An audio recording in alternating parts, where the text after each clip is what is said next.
Hello, everyone. I'm 18 Storm Track meteorologist Austin Haskins. Things are much calmer to start off our day Thursday following that Clipper system that brought the snow to the area Tuesday afternoon into early Wednesday morning. And of course, we were dealing with the cleanup yesterday. But we are tracking another minor chance for some flurries or a few light snow showers today through Friday morning. This looks to be a low impact event with some minor snow accumulations possible. We'll talk about that coming up.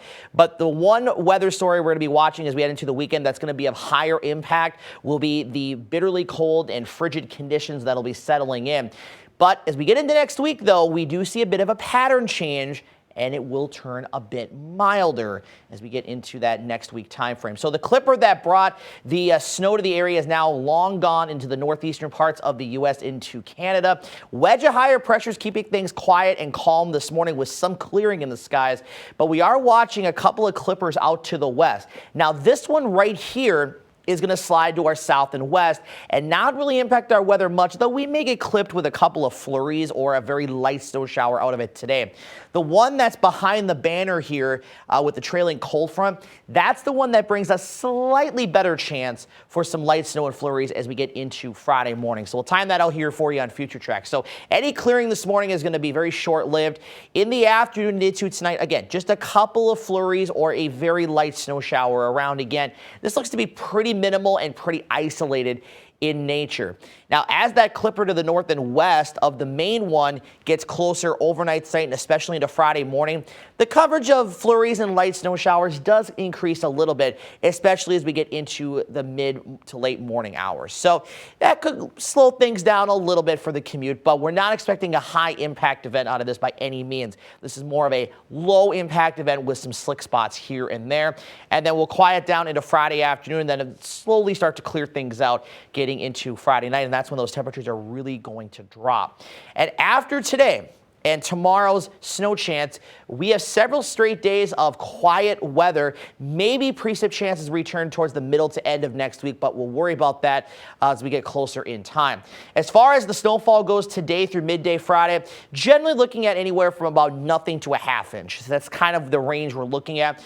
On the very high end, we could see a few isolated spots of a half inch to an inch, but I don't expect anything more than that. And you look at the winter storm severity index graphic here, and again, it's just today through Friday morning, just some minor snow accumulations, and overall impact is low with just some slick spots here and there. So again, nothing that's really going to slow things down significantly, but it may lead to a few slick and snowy spots here and there.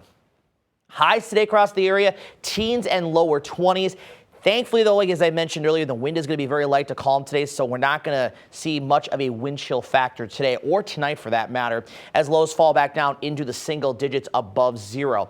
Now, tomorrow, the wind's going to pick up after the cold front comes through. Highs in the teens and low 20s, but temperatures will start to trend slightly down a little bit into the afternoon, especially farther west. And then we are plummeting all the way down into, for most locations, teens below zero Friday night to Saturday morning, single digits below south and west. And highs on Saturday, for a lot of us, not even getting above zero. You might get 2 or just a degree or 2 above if you're lucky, if you are south of Highway 10.